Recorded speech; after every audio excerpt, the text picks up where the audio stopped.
Touch is amazing. It is very natural when it's done correctly. The question is how to make touch even better. What does it mean to have tools in a digital medium?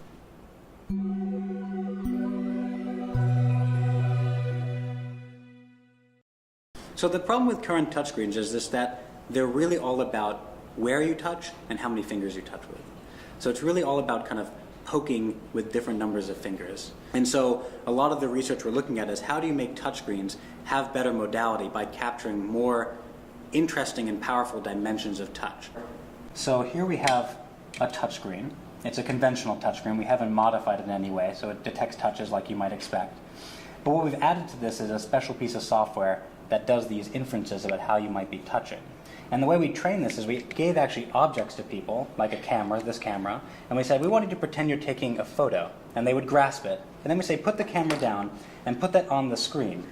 And in this case, the software learned what that grasp was like. And in this case, you can see here we've actually brought up a little virtual camera, and we can actually manipulate it very much like it is a real camera on the screen. And then we studied a whole bunch of other tools, like, for example, a pen. How you hold a pen, again, is really iconic. What we do is we actually look at the kind of constellation of touch points and their kind of spatial distribution. So you can imagine that when you touch a screen like this, you're going to have touch points along each of the fingertips. That looks very different than, for example, if I hold a pen. And so actually, again, we use machine learning to say, well, how do we interpret those points and make a guess about how the hand must be shaped in order for that to appear? And then we link that to the tool. Having a mouse actually lets you do some pretty sophisticated things. We can do now pixel level accurate motions. I can also, for example, do copy. I can also zoom in and out.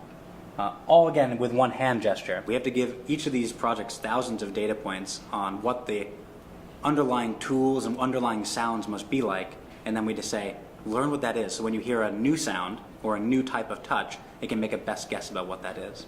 In this case, it's a touch screen that not only knows where you're touching, but also how you're touching. So what part of the finger you use.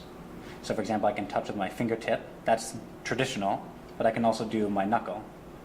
And now I can see I can get a knuckle recognition. I can also use my nail. It does it acoustically.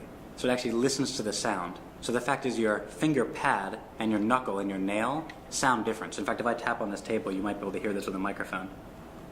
I mean, it sounds different to the naked ear.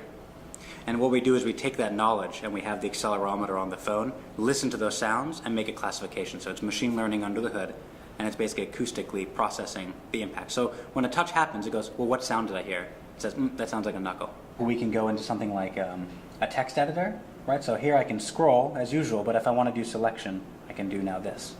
So I have a very easy way to, for example, cut. I can come down here and say I want to paste over this paragraph.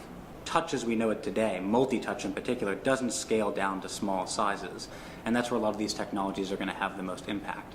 If you just have even just finger touch and knuckle touch on a smartwatch, that's already given you twice as much kind of vocabulary of input than you did before, let alone pressure and shear and twist and all the other cool dimensions that our fingers do naturally. I don't want to give you the wrong impression that I think touch is bad. Touch is amazing. It is very natural when it's done correctly. The question is how to make touch even better. So we're working right now on interactive technologies that actually make use of the space outside the smartwatch. So the smartwatch itself can be really small, but the area around you, your skin, can be really large. So the research question is, how do you make best use of your skin as a touch-sensitive surface? Can you turn your skin into a touchscreen? And we're working on technologies right now that do just that.